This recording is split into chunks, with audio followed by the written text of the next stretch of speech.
concept is Euclid's division lemma. So already I had told that what is the meaning of that lemma. Lemma means it is already proven statement which is used to prove the another statement.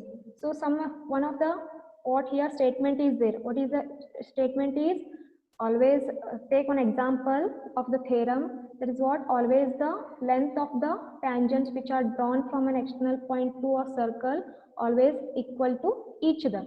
This is one of the statement is there, and this statement can be used to prove the another theorems. So this statement is called as what here? Lemma. So here also the Euclid division lemma. This Euclid's statements is there, no? That is called as lemma because it can be used to prove another statements or another theorem. So Euclid's division lemma, what that Euclid division lemma tells that, before going to that, we have to consider one of the example here. So if you consider the example here, the pair of numbers as 17 and 6 here. So first we have already how to find the quotient and remainder. If you consider this one as A and this one as B, this is one of the pair of numbers. So here we have to divide the number A by the another number B here. So start with the division.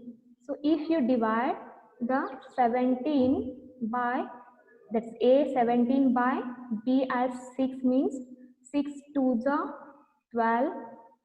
So what is the remaining part here? 0 and it is 5. So the value of Q is what here? 2 and the value of R is what here? 5. So quotient is 2 and remainder is 5, and you know that this one is value of A and this one is value of B here. So how can you write this?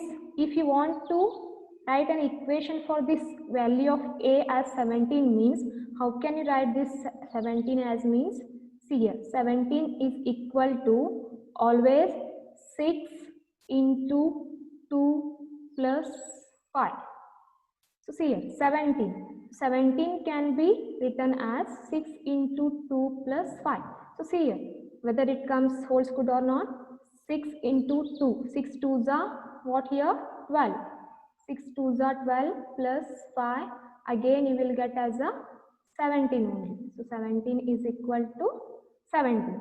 That's why the 17 can be written as 6 into 2 plus 5 here. Similarly, if you consider the second example, here I have considered the bigger number as A here because already the first one is here 17 and the 6 is a smaller number as B. But here the first number is smaller. You can take 5 as A or also you can take 5 as B also. So I will take here 5 as A and 12 as B here. So again start with the division. So divide that A. What is the value of A here? A is 5 and value of B is 12.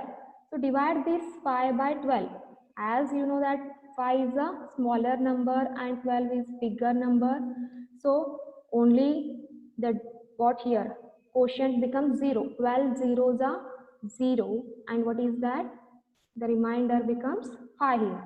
So the value of quotient is 0 and the value of remainder is here 5.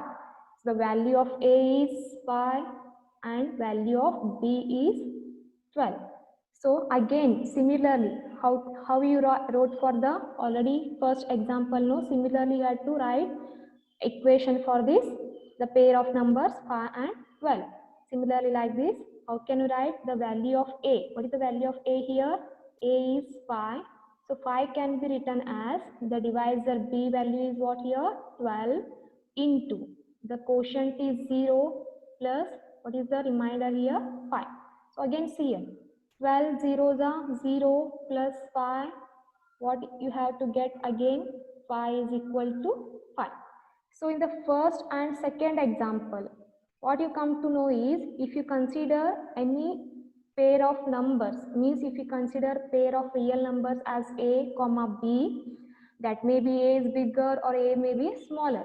But first you have to divide that value of A by B. Okay. If you divide that value of A by B means what you will get? You will get one of the value for quotient Q and one of the value for remainder R here.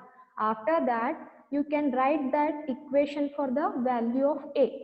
So again that 17 here, 17 can be written as the divisor. 17 is dividend and 6 is divisor and 2 is quotient and plus R is what, remainder is 5 here. So again you can write the dividend. 17 is what here, dividend that equal to divisor. Already I had told in the previous class. Dividend that equal to divisor into quotient plus remainder.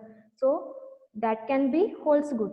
Here, see, LHS is again equal to RHS means this can be proved. So similar here also you have wrote already the phi, the dividend phi is equal to the divisor 12 and into quotient 0 plus the remainder 5. Again here also you have got the LHS part is equal to RHS part, means both of the equations are holds good here.